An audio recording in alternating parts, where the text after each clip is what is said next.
What can we do to honour our elders this NAIDOC week? I think just show respect, treat them with respect. That's what they would love, especially from the young ones. There's nothing better than them being proud of the young ones. Sit down with them, have that cup of coffee with them, or just sit down and have a little yarn, or just listen to them. If they sit down, please don't stand up and walk away. You've missed the biggest opportunity if you have. Just sit there for a little bit and listen to what Auntie and Uncle's got to say. First bit of the conversation, maybe just g'day, and it might be just rattling on about anything. But after a while, and they know you're going to sit there for that bit longer, they may pass on something very important to you. So don't get up and walk away. Feel privileged that Uncle or Auntie's come and sat down near you. I think that for me, when I think about listening and representing our elders, I'm always very, very conscious of the weight of the past and what the elders have been talking about since colonisation began. And I hear all those old voices from all of those different committees where they've tried to have a voice, like for Catsy, and when they were petitioning against the Aboriginal Protection Board, and when they were first doing the first day of mourning and what they wanted for us. And I feel that weight on my shoulders in knowing that they are behind us and want us to make sure that we pass on and progress ideologies and protocols for how we're supposed to behave and act. And that they're at the grassroots of what we want in Australia in recognition of us as Aboriginal people. To listen to the wisdom of the ages have given elders. Listen to what they say. You don't have to listen, you don't necessarily agree with all the things that we say, but we've lived through some times and we've come up with some way that you can find success. How can we learn from our elders? Listen to their experiences in life. You probably get a lot from that. Yeah, I think from the elders, take a lot of notice of what they tell you. Things might be a little bit different now with all the modern technology, but the elders, what they've gone through, probably would benefit the young ones in the long run, yeah. Get up there and have a go. You have to make mistakes before you can improve your life and to do all those things. And I think that young people have that vibrancy and they've got that energy. So that really makes a big imprint. Listen up and have elders who are worthy of listening to. Probably all of our elders deserve a medal just for being alive. But it's the ones who get in there and make things move, make things happen. The whole Western paradigm of questioning, it's never been a part of our world, and it's probably central to why we've lived for so long, because this is the way that it is. And we have a track record to back this up. Don't ask your school teachers questions. Don't question your elders, because they already know the score. What advice would you give to emerging elders? Don't be backward in voicing your opinion. Engage in a dialogue so that, you as an elder, you realise that they've got something to say, and as a younger person, they can appreciate what you're saying. For me, if I had to give an advice to an emerging elder, is always listen to your people, listen and hear their needs and wants. Don't promise too much if you can't, but at least be there to lend a ear, to listen to them, and always be very respectful to them, because you need them to get to where you want to get to in life. Yeah, what about you? Personally, don't assume you know it all. You've got to show value, you've got to show respect to earn respect, and as you're coming through, be mindful, talk to people older than you. Sit down, and I say to a lot of people, come break bread with me. Come and hear my story. You'll have a story one day too. I learn every day new things, and I enjoy meeting people of other cultures. If I could say hello in their language, because I can't do it in my language, I don't know it. My mother was forbidden to use language at school. So my father didn't know language, he was taken away as a baby. So I learn a lot also from other people, and the respect I gain from other people, elders as well. What are your hopes for the future and for the younger generation? I just hope all my children and grandchildren have a great life. They're going well at the moment. And it's not only for them, but I think for all the young ones, Aboriginal and all, to stay healthy and have a good education. That's very important. I think one of the gravest concerns I've got is that they don't get so caught up in the Western framework and Western ways of doing things, because that kind of Western framework takes over everything. And I want them to realise that our cultural ways of doing things are just as relevant, just as important. It's just in a different context, but also that they understand that their role is to carry on our cultural traditions and languages and whatever ceremonies that we've been signifying as important.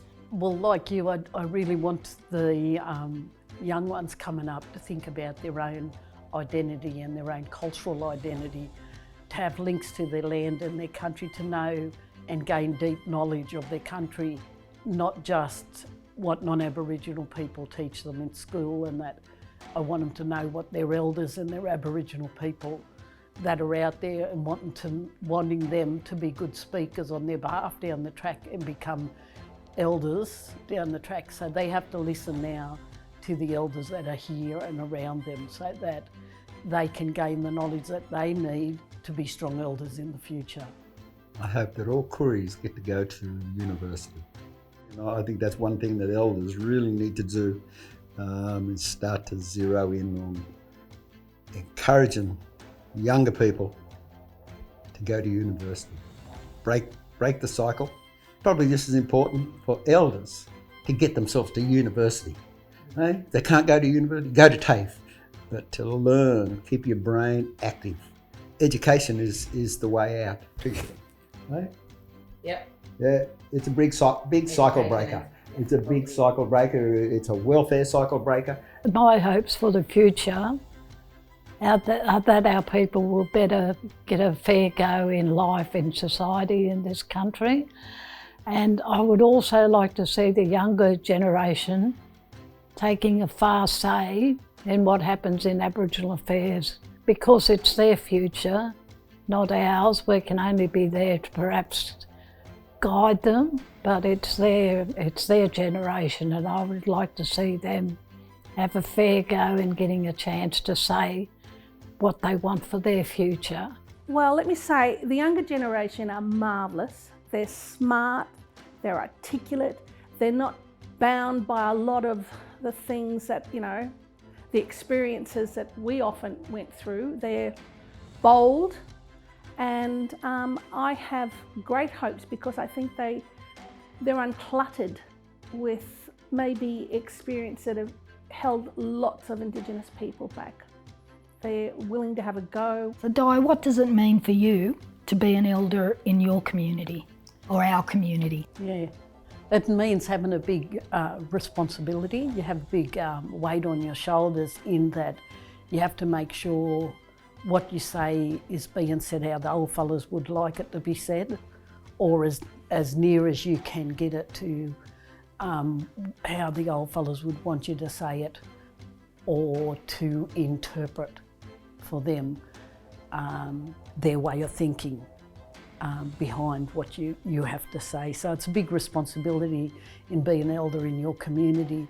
You have everyone come back to you to ask for guidance and support, and to answer questions in regard to language and culture.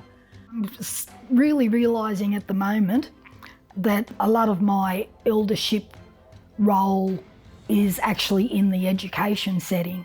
So working here at Sydney University, I'm now being classified and seen as one of the people who's got a long-term engagement and enrolment in education. So we're talking about decades, so what, 40 years? Yeah. And so now people are deferring and making sure I'm involved, and they want to make sure that they get my advice before they move forward.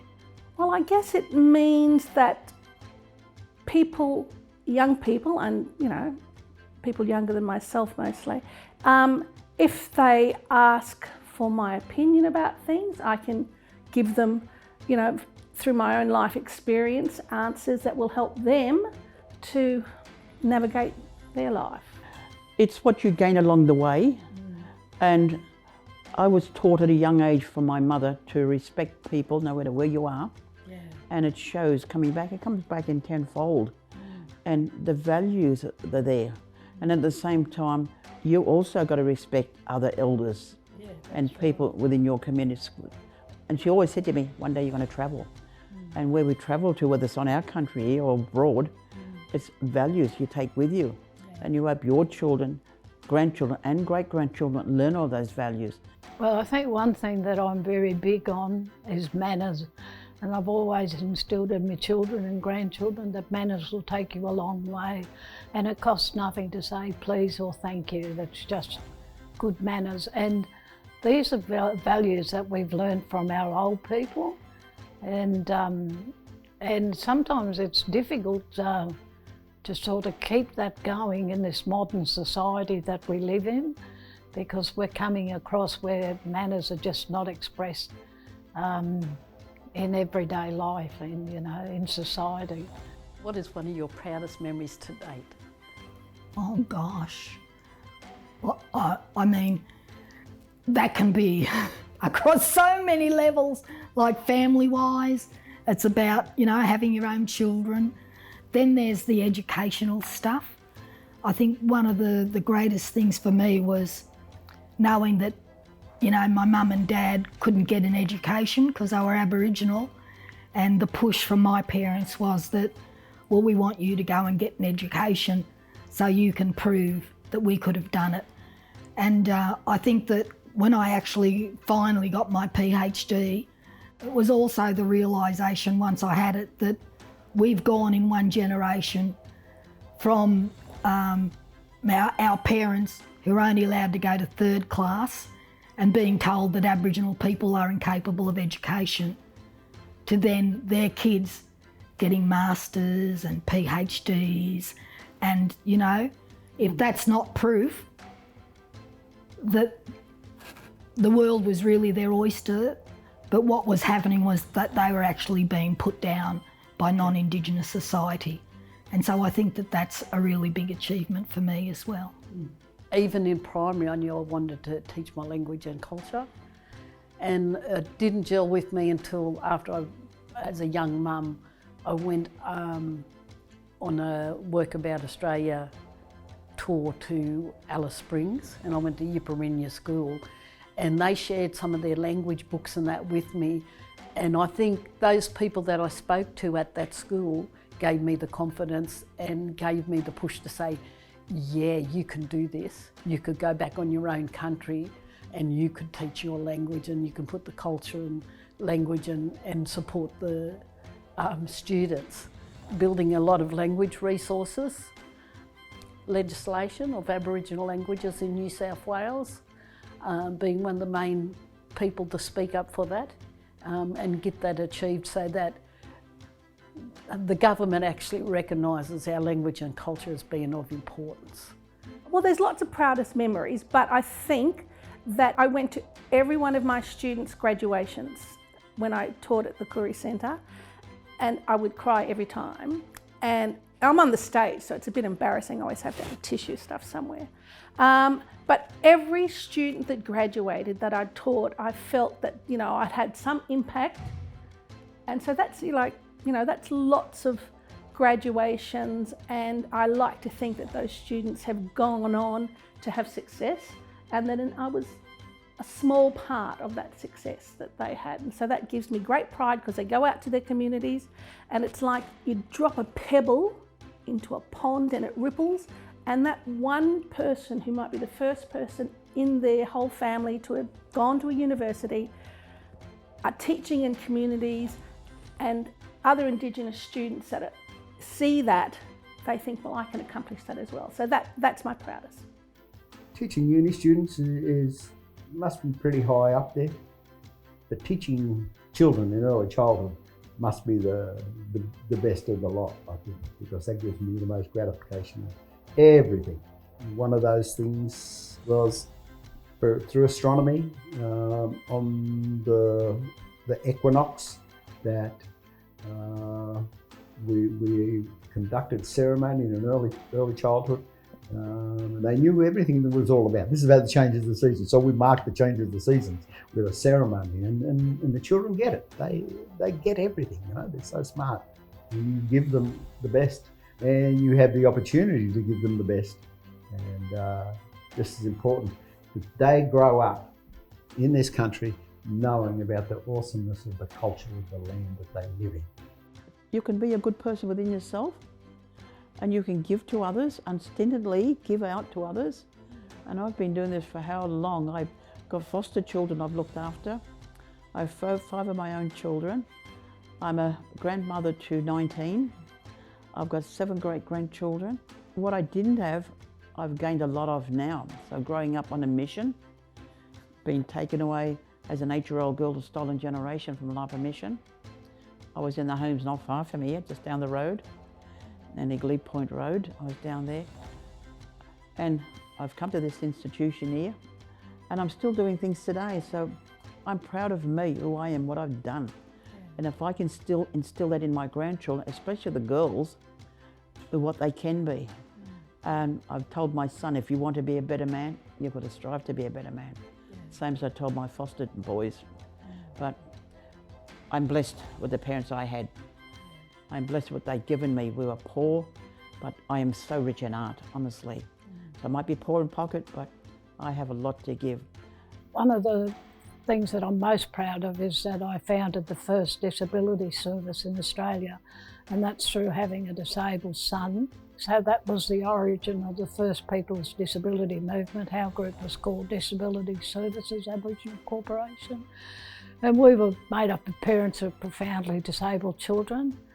And the second one was when I worked at the Aboriginal and Torres Strait Islander Arts Board. We took across to the Festival of Pacific Arts in Rarotonga in the Cook Islands, the largest delegation of Aboriginal and Torres Strait Islander artists to ever represent us at a cultural gathering. So there was every state and territory was represented, and 3 islands from the Torres Strait. So that was a big feather in my cap, I suppose. I was extremely proud of that. What is your favourite part of the world and why?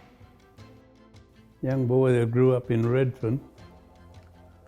Over the years I've done a heck of a lot of travelling to some beautiful parts of the world.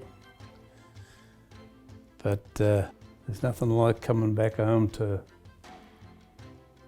the city in Sydney. I've been to Alice Springs, all over Australia really. But there's nothing like coming home. You're at those airports and you see that big plane with the big kangaroo on the tail. It makes you homesick. It's lovely to come home, babe. My favourite part of the world would have to be my mother and father's countries. Wiradjuri, because all my culture and language teaching has come from Wiradjuri, and the nurturing side with the Gamilaroi and the bush medicine stuff, that's from mum's side. So I'd say the bush medicine and bush food cooking's from the Gamilaroi side, the connections to country, the language, and that the biggest part of that, because I've been brought up on Wiradjuri country, comes from my father's side, through the Wiradjuri people. That's my country. When I go off country, I'm happy to go off country, but I don't feel okay till I'm back on country. And then it's like, I'm home now, I'm home now. Wherever I've worked, I've kind of felt like I've been directed by my elders to go there and work because there's something I have to do to influence change. But then I get so homesick. It's just like, you've got to go home. It's like, nah, that's it. I can't take here anymore. I've got to go home. And then I start driving and I go over the Blue Mountains and through Lithgow, and then I just get to the other side of Bathurst, and then there's this long little, you know, hill, and you go around the corner of that hill, and just as you get around this corner, there's all the plains, and you go, I'm home. Yeah. I'm right. I'm happy now. And then once I'm home for a while and have those cultural connections again, and have time with my family and friends at home, then I'm happy again. It would have to be Uluru, the magic of Uluru. I went up there when they did the handbag, and it was like, even though it wasn't our country, it was like you had permission to be home. And just lately I've been going home to country, and it's sort of getting that connection, which I've never had because I've always lived in Sydney, so Sydney's always been my home. Well, my favourite part of the world needs to be here. This is where I come from. Yeah. I'm from the land. I'm a traditional owner here in Sydney. I was born in Gadigal land in 1948. Makes me part of the fabric here. Yeah. I'm a Bidjigal woman from La Perouse. My father was born on the mission out there, and my mother's country is Wandi Wandi and Yuin Nation, and I'm connected to Kurnell. The country, the silence of the country is always awesome, wonderful. You know, I see on social media and friends go overseas and they're in places like Fiji and then anywhere in the Pacific Islands, and they are beautiful places. And then I come up with some beautiful turquoise blue waters here along the beaches of Australia. And they're as good as anything, wherever these mates may be. You know, yep. It is right here.